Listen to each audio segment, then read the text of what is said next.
Good evening, everybody. Welcome to my channel, which is called The Nostalgic History. So today we are going to dive in about Humayun, the son of Babur. So in the last part, Babur was basically fighting against the Delhi Sultanate and the Rajputs, etc., all who are basically the enemies of the first Mughal Emperor Babur. However, in the year 1526, Babur had fought against Ibrahim Lodi, the last sultan of the Delhi Sultanate. So when Ibrahim Lodi had fought against Babur, he died in the battle, which is called the Battle of Panipat, and it's very famous, first of all. And Babur was the founder of the Mughal Empire after the Battle of Panipat. Now, 3 years had passed. In the year 1530, on 26 December 1530, Babur had passed away, and his son, who was a 22-year-old king, was Humayun. Now, Humayun basically was not a great king like his son and his father Babur. So, however, Humayun was not a capable ruler until the year 1534 emerged. Now we will talk about the early substance about Humayun.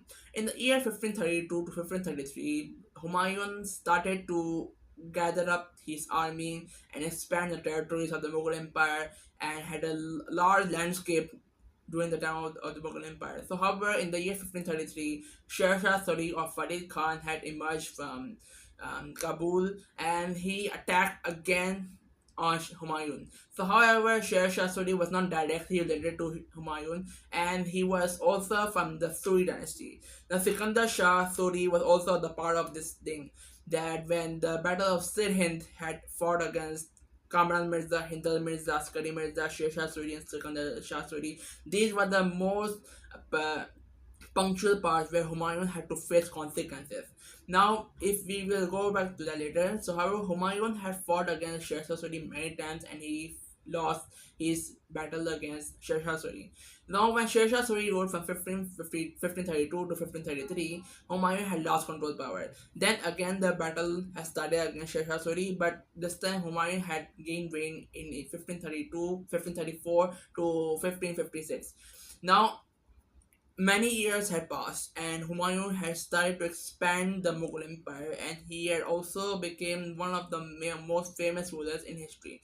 But remarkably, his son, who was Akbar, he became the next ruler after Humayun, and he was the most magnificent rulers in Mughal history. Now, before that, Humayun had fought against many of his members who were basically Askari Mirza and Hindal Mirza. Now, in the last part, I told you that Humayun's blood siblings were basically Kamran Mirza and Gulbadan Begum. So, Humayun's stepbrothers were Askari Mirza and Hindal Mirza. Askari Mirza was the son of Dildar Begum and Gulrukh Begum, and Hindal Mirza was the son of Dildar Begum. These were the two steps brothers of Humayun, and they fought against Humayun at the Battle of Sirhind. Now, many forces were attacked against Humayun, and Humayun basically he fought against them, and which was including Surah Sikandar Shah Suri, the main principal of the Suri Empire, and also Farid Khan, also known as Sher Shah Suri. Sher Shah Suri, Sikandar Shah Suri, and also his son Islam Shah Suri. These were the people who fought against Humayun because of his control power. They knew that Humayun had no power against themselves, but Humayun had no blast to attack them against. And however, Humayun had to begin with his circumstances and fight against the Suri dynasty. Now, in the year 1556, Humayun had fought against the Suri dynasty and he won, basically. So, as to tell you that Humayun had a collaboration with Ottoman Empire as well, because Suleiman the Magnificent ruled from the era of Babur all the way to Babur's grandson, who was Akbar. Now, Humayun's wives were basically Humayun had married three wives: Bega Begum and Banu Hamida Begum and Chichak Begum. Now, Bega Begum was the first wife of Humayun, and she gave birth to other Muhammad al Hakim and two sons more and daughters.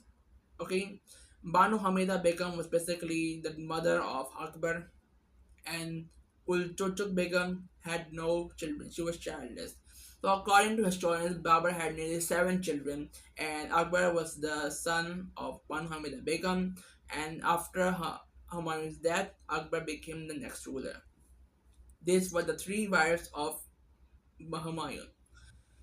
Now, when Humayun was born, his father was very busy in fighting against conflicts because of the foundation of the Mughal Empire. Now, Humayun had no consequences during the battle because his hardship had fallen into crisis. He might knew that perhaps Humayun will lose and the Mughal Empire will definitely collapse, but this did not happen. Now, in the next series, we will talk about Akbar, and soon we will talk about Akbar. That how did Akbar manage to control the Mughal Empire? So a short introduction, I'll tell you that during the end times of his reign, Humayun from 1533 to 1556, Humayun had fought the last battles, and also he had punctually begun to grow slightly. And the most magnificent fact is that Humayun was the founder of the Mughal painting since when Akbar and his son Jahangir they loved to paint a lot. But when Humayun died in the year 1556 by falling down the stairs holding heavy books and he suddenly fell tripped off and he died. So after Humayun's death, obviously Akbar became the next ruler of the Mughal Empire, and Akbar had established much of the Mughal Empire, and he was the well-knowing, trustworthy, honest person in Mughal history. So I like to tell you that in this video that I have told about Humayun, his father, his siblings, and his wives. Okay, this video is not basically just like the last previous video, but according to such circumstances that Humayun had not been capable to his rule. So, however, I would like to say that please subscribe to the channel, share it, like it, hit the notification bell. Please comment that which epic series or which Mughal series do you want to watch. So I hope you like this video. Thank you. Goodbye.